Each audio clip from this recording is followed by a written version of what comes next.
آپ روشنیوں کے رب کو رات کے اندھیرے میں پکارو، وہ آپ کو بھی معجزوں کی صبح عطا کر کے راضی کر دے گا۔ تمہیں جو لگتا ہے کہ تمہاری سسکیوں کی آواز چار دیواریوں سے باہر نہیں جاتی، وہ 7 آسمانوں کے پار چلی جاتی ہے۔ بے شک آپ کا رب سب دیکھتا اور سنتا ہے۔ آپ سجدے میں روئیں اور دعا رد ہو جائے، ایسا میرے اللہ کے ہاں ہو ہی نہیں سکتا۔ جب کوئی امید نہ ہو تب زیادہ یقین سے مانگو، کیونکہ معجزے اللہ کی شان ہے۔ اللہ پر بھروسہ رکھتے ہو نا، تو پھر اپنی قسمت سے کیوں ڈرتے ہو؟ یقین رکھو کہ وہ تمہیں لڑکھڑاتا ہوا تو دیکھ رہا ہے، پر کبھی گرنے نہیں دے گا۔ وہ تمہاری زندگی سے گزرنے والے ہر واقعے سے واقف ہے۔ بس وہ چاہتا ہے کہ آپ سب سے اپنا یقین ہٹا کر صرف اللہ پر یقین کریں اور اپنا فیصلہ اللہ پر چھوڑ دیں۔ پھر جس پل آپ کے ہاتھ اپنے رب کے سامنے اٹھتے ہیں تو آپ کی زبان سے نکلی ہر دعا پر ان کی مہر لگ جاتی ہے۔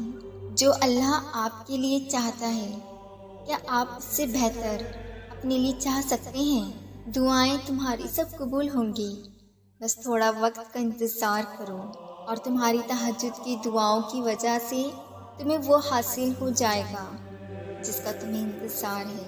جب ہمارے جینے کی وجہ اللہ ہوگی تب ہمارے مایوس ہونے کی کوئی وجہ نہیں ہوگی، اور پھر اللہ تمہیں اس طرح خوش کر دے گا کہ جیسے تم نے کوئی کم دیکھا ہی نہیں۔ تہجد پڑھنے والوں کی تو وہ خواہشات بھی پوری ہو جاتی ہیں جن کا ذکر انہوں نے کبھی اپنے آپ سے بھی نہیں کیا ہوتا۔ ہر ٹوٹی ہوئی امید مجھے میرے اللہ سے جوڑتی ہے۔ میں کیوں ہوں مایوس؟ میرے پاس تو وہ اللہ ہے جس کے اشارے پہ پہاڑ پگھل سکتا ہے اور موم پتھر بن سکتا ہے۔ سب سے خوبصورت احساس یہ ہے کہ وہ دعا حقیقت بن جائے جو آپ اور اللہ کے درمیان راز تھی۔ تم جب اس کی چاہت تک پہنچ جاؤ گے تب وہ تم تک تمہاری چاہت کو پہنچا دے گا۔ وہ جانتا ہے تم کیا چاہتے ہو، پھر بھی اسے بے تحاشا پیار آتا ہے۔ جب تم اسے اپنی داستان سناتے ہو، تمہاری عرش تک جاتی ہوئی آواز اللہ کو نا بےحد پسند ہے۔ وہ بہت غور سے سنتا ہے جب تم اللہ کو پکارتے ہو، جب تم اللہ کو اپنی باتیں بتاتے ہو، اور جب تم اللہ کو بتاتے ہوئے اپنی باتیں رو دیتے ہو۔ اللہ تمہارے ان آنسوؤں سے واقف ہے جو تم نے رات کے اندھیرے میں بہائے ہوں۔ وہ جانتا ہے کہ تم چھپ چھپ کے روتے ہو۔ وہ جانتا ہے کہ تمہارے پاس کوئی امید ہی نہیں ہے۔ وہ یہ بھی جانتا ہے کہ تم کس کی چاہت میں یہاں پر ہو۔ بس تھوڑا اور انتظار۔ اللہ جانتا ہے تم تھک گئے ہو۔ اللہ جانتا ہے کہ تم صبر کر رہے ہو اور اپنی دعاؤں کی قبولیت کا انتظار کر رہے ہو۔ نہ سب کچھ ہونے کے باوجود تم نے اپنی آس اس رب سے لگائی ہوئی ہے، اور امید بھی اب تک ختم نہیں ہوئی، کیونکہ اس وجہ سے کہ اللہ دل میں بستا ہے، اور تمہارا دل جانتا ہے کہ اللہ ہر چیز پر قادر ہے، اور وہ ایک دن تمہاری ہر دعا پر کن فرمائے گا۔ تھوڑا سا انتظار، یہ ہمت میں نہیں ہارنی، یہ صبر تمہیں نہیں کھونا، اور توکل سب اللہ نے ہی تمہیں دیا ہے۔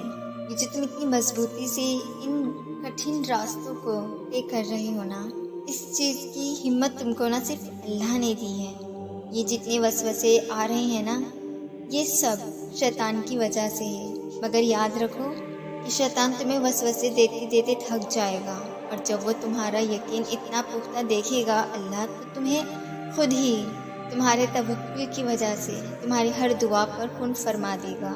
اور جب شیطان تمہیں ہارتا ہوا دیکھے گا، یہ تمہارا ایک ہی دعا پر اٹکے رہنا، تمہارا یقین اتنا پختہ دیکھے گا کہ وہ خود ہی ہار مان جائے گا۔ یہ تمہارا ایک ہی دعا پہ اٹکے رہنا اور صبر کرنا ہی اللہ سے کن کہلوا دے گا، اور پھر آخری دعا کے آگے تو نصیب بھی ہار جاتے ہیں۔ تہجد کے وقت آپ کی چھوٹی چھوٹی سی پکار بھی سیدھا عرش تک جاتی ہے۔ آپ کا تہجد تک آنا، اور آپ کو ایک اور میں بات بتاتی ہوں، تہجد کی نماز پتہ اتنی خاص اس لیے کیونکہ ہم فرض نمازوں کے بعد جو ہمارے پاس ایک ایسا آپشن ہمیں اللہ نے دیا ہے کہ جس سے ہم نا اللہ سے اپنی ہر بات منوا سکتے ہیں۔ اس میں اللہ نے ہمارے سامنے فرض کی کوئی شرط نہیں رکھی، کیونکہ فرض نمازوں کے لیے شرط ہوتی ہے، ہمیں بلایا جاتا ہے اذان کے لیے، ہم اذان سن کر جاتے ہیں، جس سے ہمیں پتہ چلتا ہے کہ ہاں کہ اب ہمارے نماز پڑھنے کا ٹائم ہو گیا ہے، ٹھیک ہے نا۔ لیکن تہجد میں نا ایسا ہوتا ہے کہ ہم نا اللہ سے نا خود بات کرنے کے لیے جاتے ہیں، اور اللہ اس وقت نا پہلے آسمان پہ ہوتا ہے۔ اللہ نے ہمیں چوائس دی ہے کہ تم یا تو اکیلے میں بیٹھ کر رو لو اور لوگوں سے امید رکھ لو، یا پھر میں پہلے عرش پر ہوں، نماز پڑھو، مجھ سے مانگو، میں تمہیں وہ سب نواز دوں گا، تمہاری محبت دیکھ کے، تمہاری چاہت دیکھ کر کہ تم کتنے دل سے مانگ رہے ہو، کتنے پختہ یقین سے مانگ رہے ہو۔ اگر لائف میں چاہتی ہو موت سے ہوں تو تہجد تک پہنچنا ہی پڑے گا۔ ایک بار تہجد پڑھ کے دیکھیے، آپ خود نوٹس کریں گے کہ آپ کی زندگی میں کتنے چینجز آئیں۔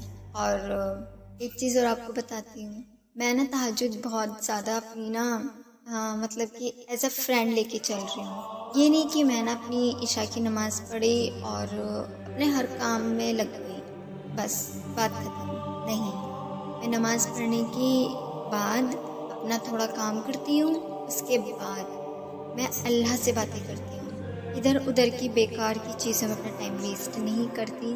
میں نماز پڑھتی ہوں تہجد کی، اور اس نماز میں میں اپنے پورے دن کی باتیں اللہ سے کرتی ہوں، جو میں چاہتی ہوں اللہ کو بتاتی ہوں، میں لوگوں سے نہیں کہتی۔ جو بھی میرے کو نا پرابلم ہے اللہ کو بتاتی ہوں، لوگوں سے نہیں کہتی۔ میں جو بھی اپنی لائف میں میری جو بھی گول ہے میں اللہ سے مانگتی ہوں، پلاننگز جو بھی ہیں اللہ کو بتاتی ہوں، لوگوں سے شیئر نہیں کرتی، کیونکہ لوگ کیا کریں گے، کیا کہیں گے؟ وہ یہی کہیں گے ہاں ٹھیک ہے صحیح کر رہی ہو تم ثانیہ، لیکن اللہ کیا کہے گا؟ اللہ یہ کہے گا کہ میری بندی تم اور مانگو، میں تمہیں اس سے زیادہ نوازوں گا، اور میں تم کو وہ دوں گا جو تمہارے لیے بہتر ہے، کیونکہ میں نے نہیں دیکھا فیوچر، اللہ نے بنایا ہے، وہ جانتا ہے کہ میرے لیے کیا بہتر ہے اور کیا نہیں۔ تو جو میرے لیے بہتر ہے وہ اللہ انشاءاللہ مجھے نوازے گا، اور جو میری چاہت ہے وہ میں اللہ سے مانگوں گی۔ بہت سے لوگ نا ہر انسان کو اپنی زندگی میں نا بہت امپورٹنس دیتے ہیں، ایک دم خاص بنا لیتے ہیں۔ صبح شام اگر نا اپنی بیسٹ فرینڈ سے کال پہ بات نہیں کی تو ان کا دن پورا نہیں ہوتا۔ اپنی ہر چیز بتانے کہ آج میرے کو نا یہ کرنا ہے، آج مجھے وہ کرنا ہے، کل میں کھانے میں یہ بناؤں گی، پرسوں میں کالج جاؤں گی تو میں یہ کروں گی، میں وہ کروں گی، میں نے یہ سوچا ہے، میں ایسا کرنے جا رہی ہوں، میں ایسا کرنے جا رہی ہوں۔ لیکن میں ایسا نہیں سوچتی، میں یہ سوچتی ہوں کہ لوگوں کو اپنے راز کیوں بتانے۔ حضرت علی رضی اللہ تعالیٰ عنہ کا ایک قول ہے کہ اپنے راز لوگوں کو مت بتاؤ، کیونکہ لوگ کیا کریں گے، وہ تمہارے رازوں کو راز ہونے نہیں دیں گے، راز رکھیں گے نہیں۔ چار لوگوں میں تمہاری باتیں کہیں گے، اس کے بعد تمہارے راز کو راز ہی نہیں رہے، تو کیا فائدہ ایسے لوگوں کو اپنی باتیں بتانے کا جو تمہارے دوست تو نام کے لیے ہیں، پیچھے سے تو وہ تمہارے دشمن ہیں۔ آج کل کی لائف ایسی ہے نا کہ ہر انسان اپنے آپ کو اکیلا فیل کرتا ہے، سوچتا ہے کہ اب تو زندگی میں کچھ نہیں ہے۔ بہت سے لوگوں کی جابس نہیں ہیں، بہت سے لوگ جابس کرنا چاہتے ہیں، ان کے پاس اتنی ڈگریز ہیں بٹ وہ کچھ نہیں کر سکتے کیونکہ جابس نہیں ہیں۔ تو آپ اللہ سے کیوں نہیں نماز پڑھ کے دعائیں کرتے ہیں؟ اتنے لوگ ہیں کہ نماز نہیں پڑھتے، ویسے پورے دن اکیلا پن دور ہو جائے، کبھی کسی سے باتیں کرنا، کبھی پریشانیوں میں رہنا اور پریشانیوں کی باتیں شیئر کرنا، اور اپنے گھر کی ہر بات شیئر کرنا، اور جس سے کرنی چاہیے اسے چھوڑ دینا، نماز قضا کر دینا، اذان ہو رہی ہے باتیں کرنا نہیں چھوڑنا۔ یہ سب چیزیں نا ہمیں صرف شرک کی طرف لے کے جاتی ہیں۔ ہم نا اللہ کو نا پہلے نمبر پہ نہیں رکھ رہے، ہم اللہ کو ہمیں نا ایز اے آپشن نہیں رکھنا چاہیے۔ ہم باقی لوگوں کو ایز اے آپشن رکھیں، اور ویسے بھی لوگوں پہ ڈیپینڈ ہونا نہیں چاہیے۔ ہمیں اپنے اللہ پر ٹرسٹ رکھنا چاہیے، اللہ پر پورے یقین سے دعائیں کرنا چاہیے، کیونکہ ایک اللہ ہی ہے، وہ ہمیں دیکھ رہا ہے، وہ اس وقت ہمیں دیکھ رہا ہے کہ ہم کیا کر رہے ہیں، وہ دیکھ رہا ہے کہ کتنا یقین ہے مجھ پہ، وہ یہ دیکھ رہا ہے کہ میں نے اس بندے کو دنیا میں بھیجا کہ وہ یہ کام کر سکے، وہ مجھ پہ یقین کر سکے، یہ میری طرف لوٹ کر آئے، میں اس لیے اس کے اوپر آزمائشیں ڈالتا ہوں۔ لیکن یہ الٹا کرتا ہے، یہ کرتا ہے کہ میں آزمائشیں ڈالتا ہوں تو یہ دعائیں مانگنی چھوڑ دیتا ہے، مجھ پہ یقین کرنا چھوڑ دیتا ہے اور لوگوں پر خود کو ڈپینڈ کر لیتا ہے، روتا ہے لوگوں کے لیے۔ تو یہ سب چیزیں نہ کر کے نا اللہ پر پورا یقین رکھیں، اللہ سے دل سے مانگیں اور اتنا یقین رکھیں کہ اگر آپ جو چاہ رہے ہو نا وہ آپ کو نہیں ملا تو انشاءاللہ اس سے بہتر نہیں بہترین ملے گا۔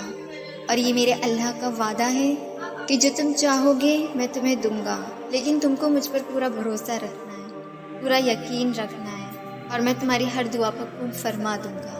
میں آپ سب سے بس یہی کہوں گی کہ آپ نا اللہ سے مانگا کریں، اللہ کے نا جتنا کلوز ہو جاؤ گے نا اتنا اللہ آپ کے نا کلوز ہو جائے گا۔